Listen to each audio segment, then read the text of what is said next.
함께 사도신경으로 우리의 신앙을 하나님께 고백하겠습니다.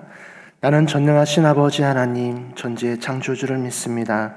나는 그의 유일하신 아들, 우리 주 예수 그리스도를 믿습니다. 그는 성령으로 잉태되어 동정녀 마리아에게서 나시고 본디오 빌라도에게 고난을 받아 십자가에 못 박혀 죽으시고 장사된 지 사흘 만에 죽은 자 가운데서 다시 살아나셨으며 하늘에 오르시어 전능하신 아버지 하나님 우편에 앉아 계시다가 거기로부터 살아있는 자와 죽은 자를 심판하러 오십니다. 나는 성령을 믿으며 거룩한 공교회와 성도의 교제와 죄를 용서받는 것과 몸의 부활과 영생을 믿습니다. 아멘. 우리 함께 찬송가 406장 함께 찬양하시겠습니다. 찬송가 406장 함께 찬양하겠습니다.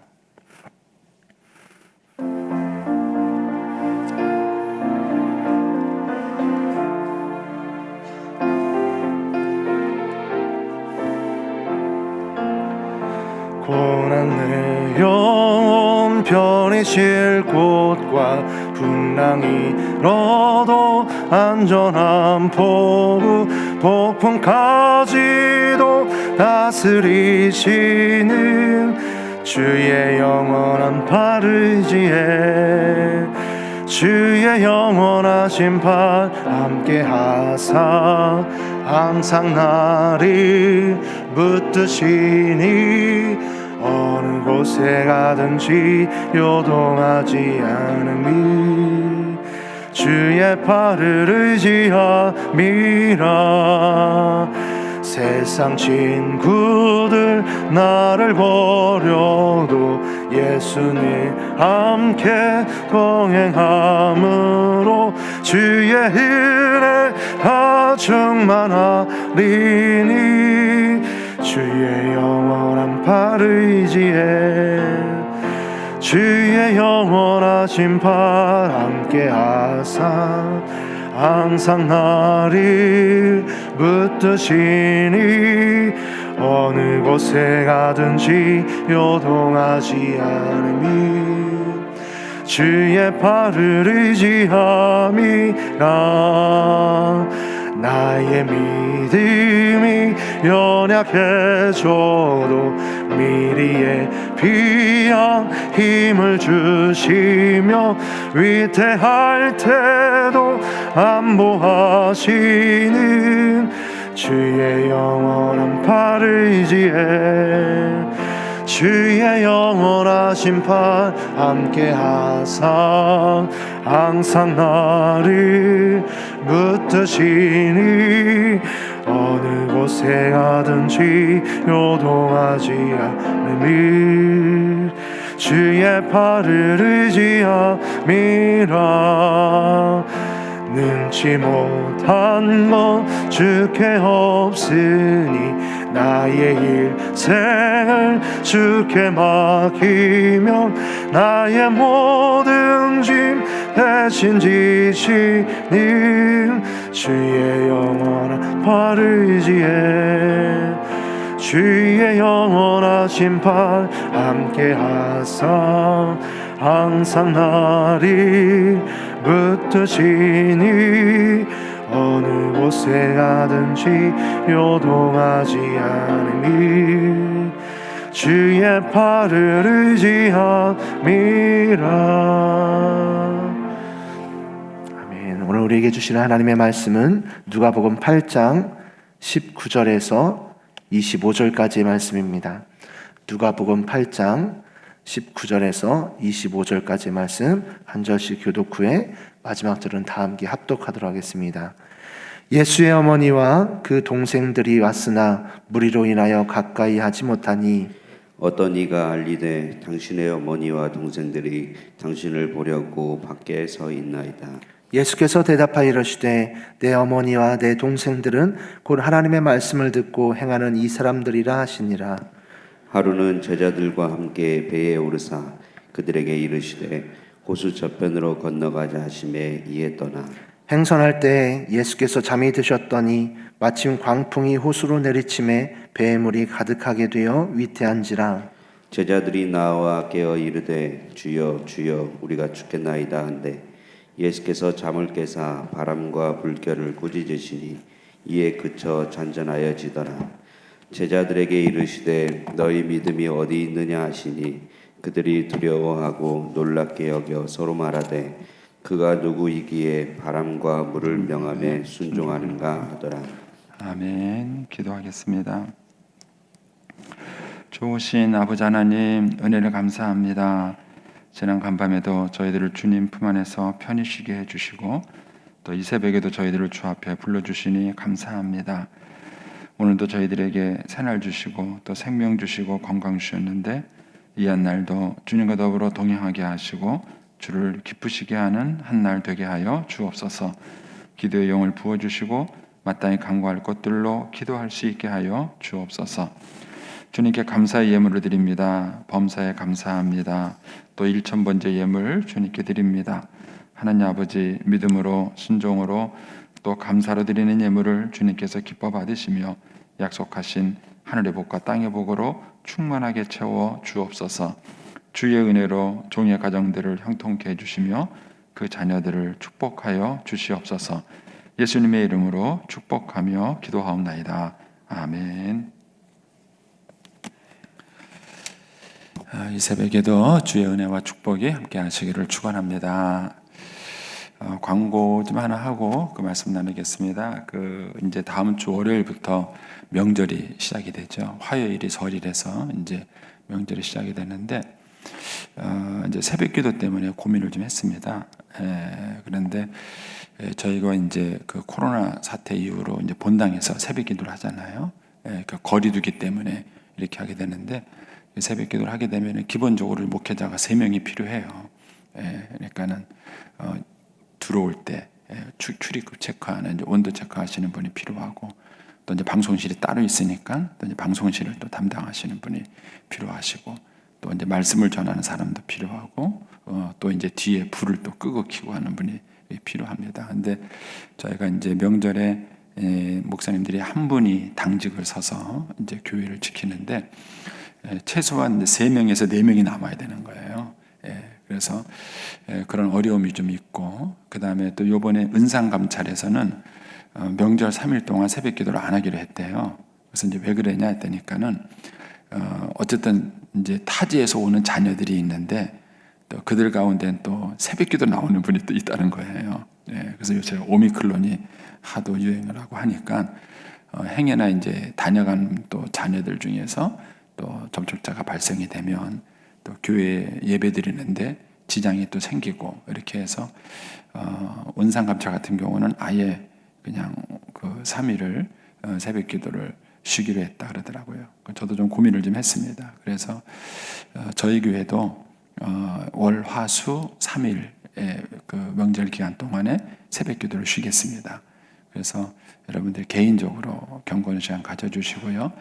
우리가 수요일 날 이제 그 연휴가 끝나죠. 그래서 수요 예배는 드립니다. 수요 예배는 저희가 정상적으로 드리고 월요일, 화요일, 수요일 이렇게 3일 동안 새벽 기도를 쉬는 거 여러분 기억해 주시고 또 그 다음에 내일 교회 학교 예배는 온라인으로 드립니다.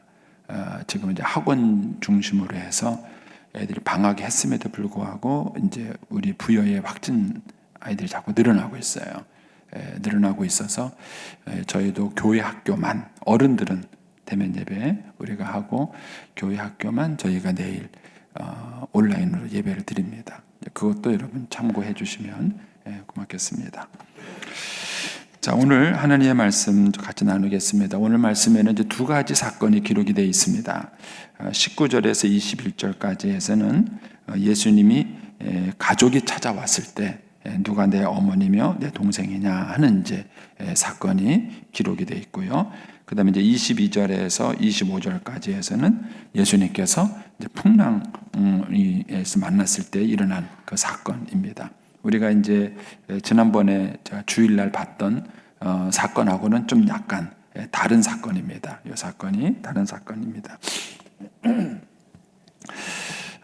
저는 이제 저희 아이들을 위해서 기도하면서 이제 그런 기도를 했습니다. 이제 우리 아이들이 이제 커서 결혼을 할 텐데 이제 결혼을 하면은 사돈을 맺게 되잖아요. 근데 사도는 제가 선택하는 게 아니에요. 우리 애들 때문에 선택당하는 거죠. 자기들이 좋아서 만나서 결혼하게 되면은 애들 때문에 어쩔 수 없이 이제 사돈을 이제 만나게 되는데, 그래서 그런 기도를 했습니다. 하나님, 어차피 애들 때문에 제가 이제 사돈을 만나게 될 텐데, 사돈을 만나면 친구 같은 사돈을 만났으면 좋겠습니다. 이렇게 기도를 했어요. 왜냐하면 사실 목회자가 외로워요. 저는 이제 원래 서울 사람입니다. 제 아내는 충청도 사람이고요. 그런데 경상도에 가서 목회를 30년 하고 왔습니다. 그러니까는 다 잊어버렸어요. 친구고 뭐고. 30년 동안 목회를 하다 보니까 어디 그 목회 장소를 떠날 일이 별로 없어요. 그러니까는 명절 외에는 교회를 비울 일이 없습니다. 새벽기도 매일 하잖아요. 그러니까는 명절 외에는 교회를 비울 일이 없고, 또 명절이라고 해봤자 가서 어머님 만나서 인사하고, 그 다음에 처갓집 들려서 처갓집 인사하고 내려오면 끝이에요. 명절이 그걸로 끝이에요. 그러니 친구들 만나서 뭐 웃고 떠들 새가 없고, 그 다음에 뭐 친구들이 무슨 동창회 모인다 그래도 갈 기회가 없어요. 그러니까 거의 이제 다른 인간관계를 갖기가 목회자는 어렵죠. 그래서 이제 하나님, 어차피 이제 사도는 평생 가는 거니까, 애들 때문에 맺은 사도는 평생 가는 거니까 친구 같은 사도는 좀 있어서 좀 외롭지도 않고 친구처럼 지냈으면 좋겠습니다. 그랬어요. 이제 그런데 저희 둘째가 이제 결혼했잖아요. 결혼해가지고 이제 처음에 상견례를 하는 자리를 만났어요. 근데 이제 저희 사돈이 이제 장로님이고 권사님이세요. 근데 이제 만나서 제가 그 얘기를 했어요. 제가 이렇게 오래 기도했습니다. 우리 아이들 때문에 이렇게 오래 기도하고, 그래서 이제 친구 같은 사돈이 있었으면 좋겠습니다. 이렇게 기도를 했어요. 얘기를 했어요. 그러니까 저희 이제 안사돈 권사님이 저한테 그래요. 목사님, 사돈지간에 친구가 가능한가요? 그러시고, 사돈지간에 친구가 가능한가요? 그런 얘기를 하세요. 어렵죠. 사돈이 얼마나 좀 어려운 사이입니까? 그러니까 그래요. 지금도 저희 사돈은 저를 이제 목사님이라고 불러요. 저도 그래서 장로님이 권사님 이렇게 부르고, 특히 이제 우리 안사돈이신 권사님은 저를 되게 어려워하세요. 목사님이기 때문에 되게 이제 어려워하셔요. 근데 참 좋으세요, 두 분이. 그래서 이제 제가 친구 같은 사돈이다 이런 얘기를 했는데, 오늘 아침에 이제 이런 질문을 여러분에게 하고 싶어요. 며느리는, 사위는 자식일까요? 타인일까요? 어떻다 생각하십니까? 자, 여러분들이 이제 부모 입장에서 그 생각을 하신 거고, 여러분들이 세월을 시계 바늘을 거꾸로 돌려서 여러분들이 며느리와 그 사위 입장이 됐을 때, 여러분들이 명절에 이렇게 가면, 시댁에 가면은 내가 이 집의 식구라는 생각이 드는가요? 아니면 나는 이 집의 식구가 아니라는 생각이 드는가요? 어느 쪽이실 것 같으세요? 우리가 이제 인생을 살아가면서 이제 누구든지 동의하는 게 있습니다. 그것은 개인주의입니다. 그래서 사람이 개인주의, 다르게 표현하면 이기주의예요. 자기밖에 모르는 사람은 인생을 살 수 없어요.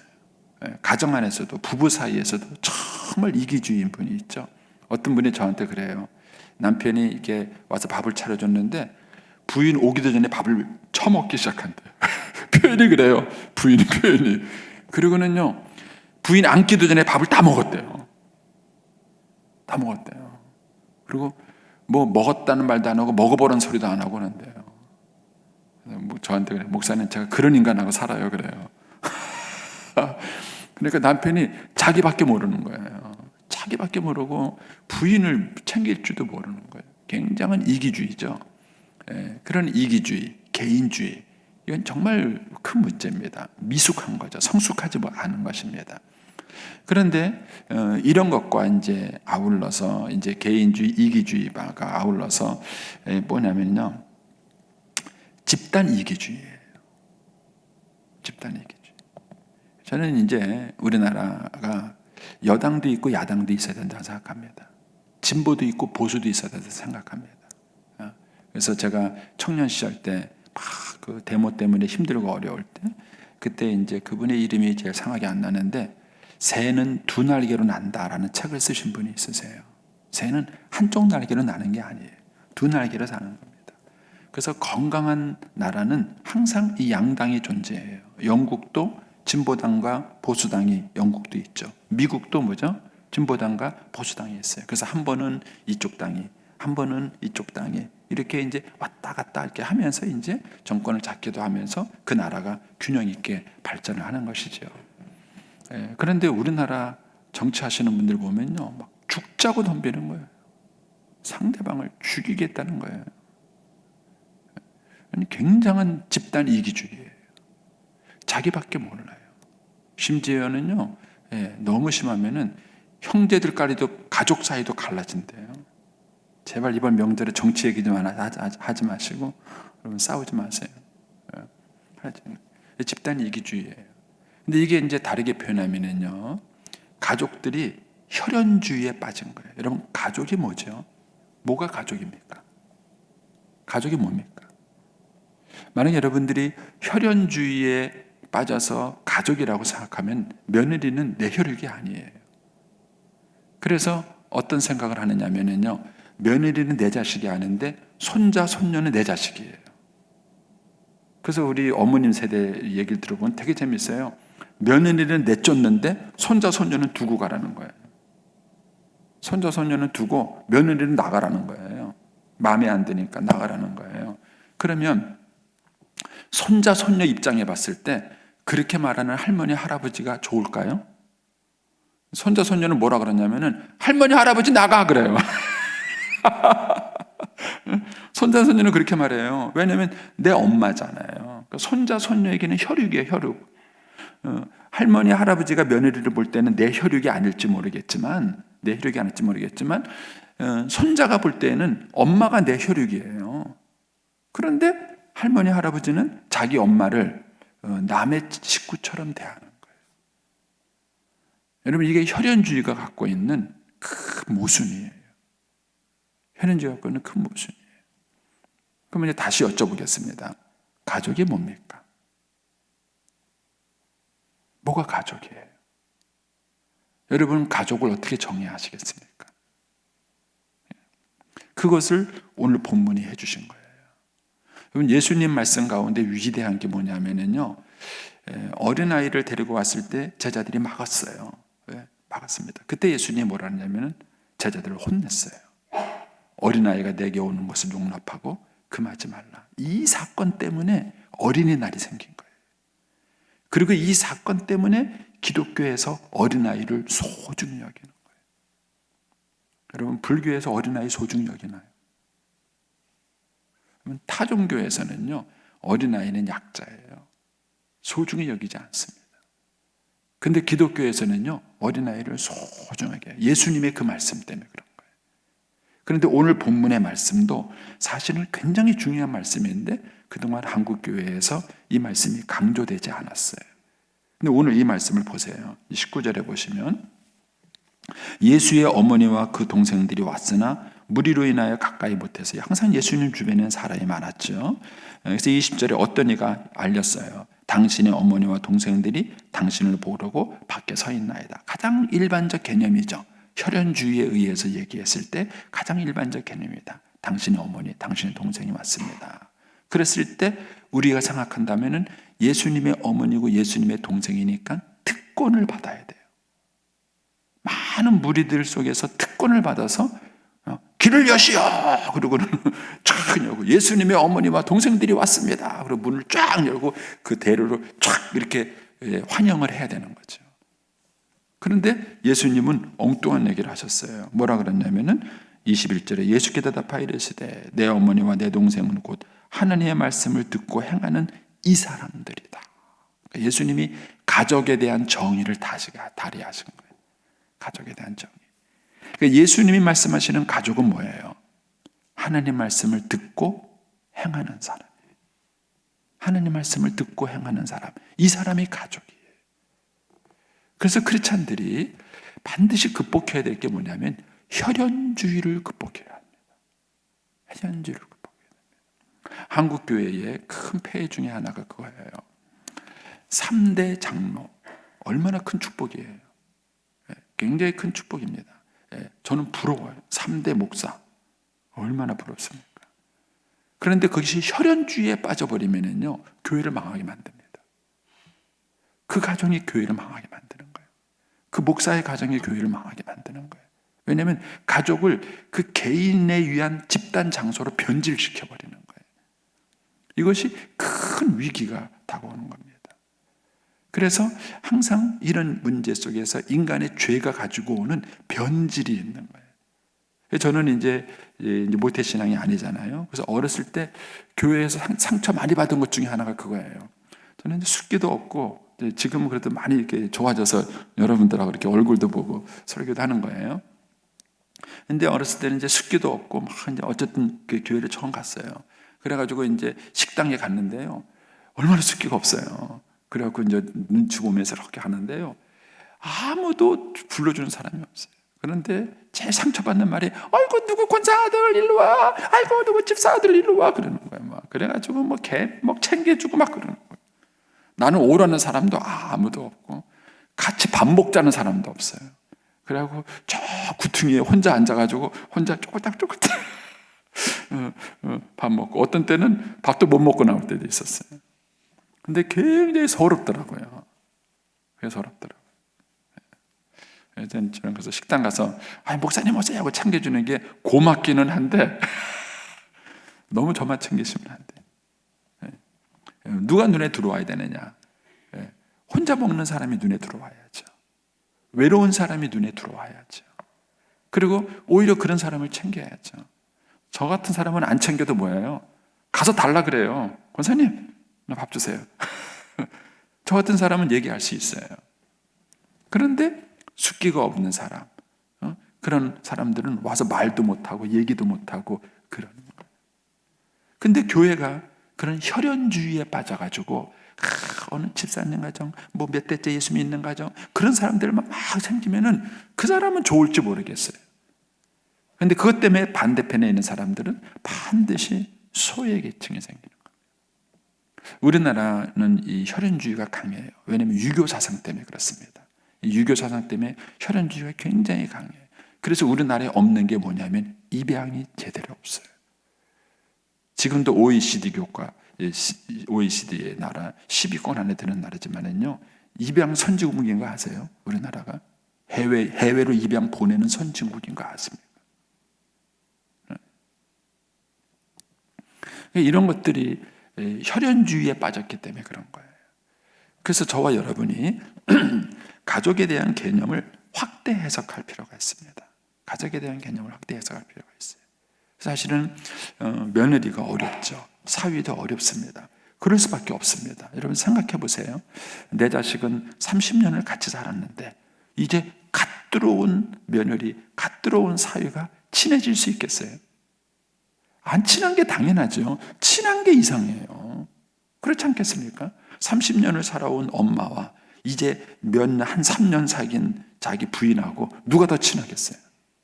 엄마가 더 친하죠. 만약에 엄마가 안 친하다, 그거는 문제가 있는 거예요.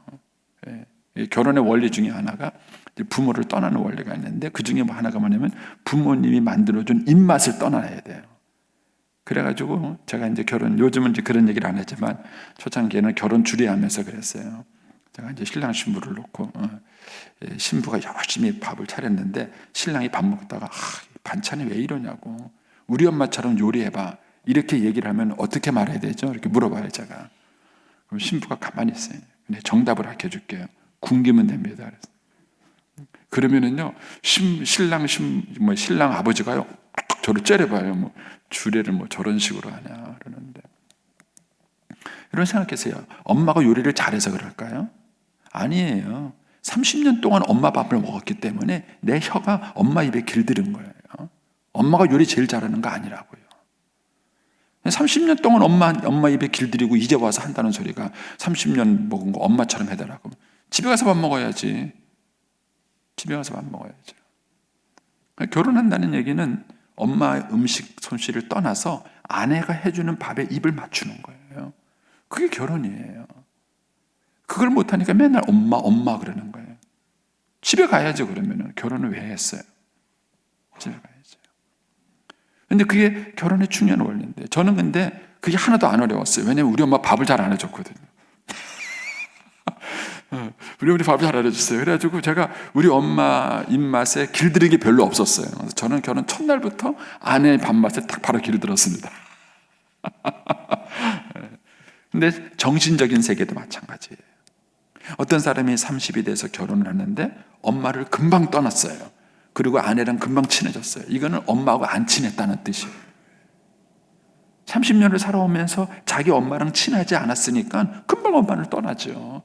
그리고 아내랑 금방 친해지죠. 그런데 그 30년 동안 엄마랑 가깝고 친하고 잘 지내면 지낼수록 엄마랑 떨어지기가 어렵죠. 그리고 아내랑 가까이 하기가 어려운 거예요.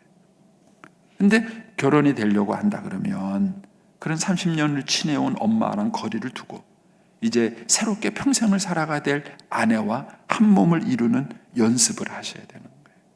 그래야 새로운 가족이 탄생이 되는 거예요. 새로운 가족이 탄생이 되고 가정이 되는 거예요. 근데 혈연주의가 이걸 막은 거예요. 며느리는 내 자식이 아니다. 사위는 내 자식이 아니다. 그러니까는 며느리가 들어와도 그 집에 섞일 틈이 없어요. 자기들끼리 똘똘똘똘 뭉쳐가지고 그 속에 들어갈 틈이 없는 거예요. 그러니까는 그 속에 좀 들어가 보려고 10년, 20년 노력하다가 계속 상처만 받으니까 나중에 뭐라 그러냐면 시자는 쳐다보기도 싫다고 막 이런 얘기가 나오는 거예요. 여러분, 이런 면에서 가족이라는 개념을 다시 한번 정리해 보셔야 합니다. 가족이 뭐냐? 가족이 뭐냐? 여러분, 하느님 말씀대로 순종하는 사람. 저는 감사한 게 이런 얘기하면 또 상처받을 분이 있으니까 이해하고 들으세요. 제가 본문 말씀을 설명하기 위하게 하는 거니까. 저는 참 감사한 게 저희 사돈이 정말 말씀대로 사시는 분이세요. 바깥 사돈인 장로님도 그렇고 안 사돈인 권사님도 그렇고 말씀대로 사시는 분이에요. 저도 말씀대로 사는 사람이에요. 아닌가요? 그런데 그러니까 친해지는 거예요. 아직도 어려운 부분이 있어요. 그런 부분들이 어려운 부분이 있고 생활 습관도 다르고 많이 달라요. 그런데도 불구하고 뭐냐면은 말씀대로 순종한다는 것이 그분하고 저를 연결시켜주는 끈이 되는 거예요. 저는 이제 우리 사위가 이제 목회를 하니까는요 더 친해요. 아들 같아요. 통하는 게 있어요. 만나면은 무슨 이제 사위와 장인의 만남도 있지만 목회 선배와 후배의 만남도 있고 그러니까는 야 사위하고 얘기할 때 이 신앙적인 얘기가 너무 통하는 거예요. 신앙적인 얘기가. 그래서 금방 가까워졌어요. 그래서 아들 같은 느낌이 있어요. 그러면 주님께서 말씀하시는 건 이겁니다. 온 인류를 묶어줄 수 있는 끈이 뭐가 있을까요? 문화도 다르고 생각도 다르고 자라온 환경도 다르고 여러 가지가 다른데 그 모든 것을 뛰어넘어서 연결시켜 줄 수 있는 끈이 뭘까요? 그게 하나님이 사랑이에요. 그것이 혈연주의나 지역주의나 이런 걸로 가서는요 결코 세상을 하나로 묶을 수 없어요. 그래서 주님께서 이 이야기를 하신 것이 굉장히 중요한 사건인 거예요. 그래서 우리가 하나님 말씀에 순종하는 사람. 그러면 어떤 사람이 말씀에 순종하는, 여기 보세요. 21절에 가면은 예수께서 대답하여 이르시되 내 어머니와 내 동생들 곧 하나님의 말씀을 듣고 행하는 이 사람. 이게 좋은 땅이에요. 우리가 어제 묵상했던 땅, 씨 뿌리는 자에 비유해서 좋은 땅이에요. 그래서 여러분들이 좋은 사단을 만나는 길은요, 길가밭인지, 그 다음에 돌짝밭인지, 가시밭인지, 좋은 땅인지를 구분하시면 돼요. 그래서 여러분들이 좋은 사돈을 만나고 좋은 며느리, 좋은 사위를 만나는 비결은 뭐냐면은 그 아이가 좋은 땅이라면은 친해지기가 훨씬 쉬운 거예요. 그런데 좋은 땅과 길가밭이 만나면 어떨까요? 친해지기가 그만큼 어렵겠죠. 그래서 여러분들이 이 원리가 되는 말씀을 한번 오늘 아침에 한번 잘 묵상해 보시기 바랍니다. 묵상을 해보시고 정말 가족이 뭘까? 하나님의 가족은 뭘까? 그런 것입니다. 목회를 해보니까는요, 혈연보다도 더 좋은 가족이 있었어요. 저는요, 우리 외가 쪽 친척이요, 정말 이 무신론자들이 많았어요. 특히 이제 샤머니 성인도 많았기 때문에요. 혈연인데도 불구하고요, 예수 믿는다는 것 때문에 핍박받았어요. 그런데 교회 안에서 신앙생활 하다 보니까는요, 전혀 피 한 방울 섞이지 않았는데 예수 믿는다는 이유로 저를 도와주시고 후원해 주시고 섬겨주신 분들이 있었어요. 가족보다 더한 사람들이 있었어요. 여러분, 진짜 가족이 뭔가? 여러분들이 한번 생각을 한번 해보세요. 진짜 가족이 뭔가?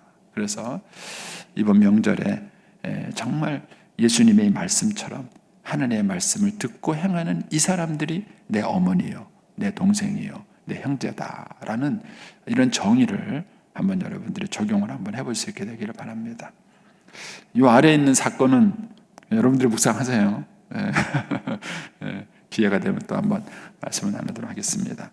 기도하겠습니다. 오늘 29일자입니다.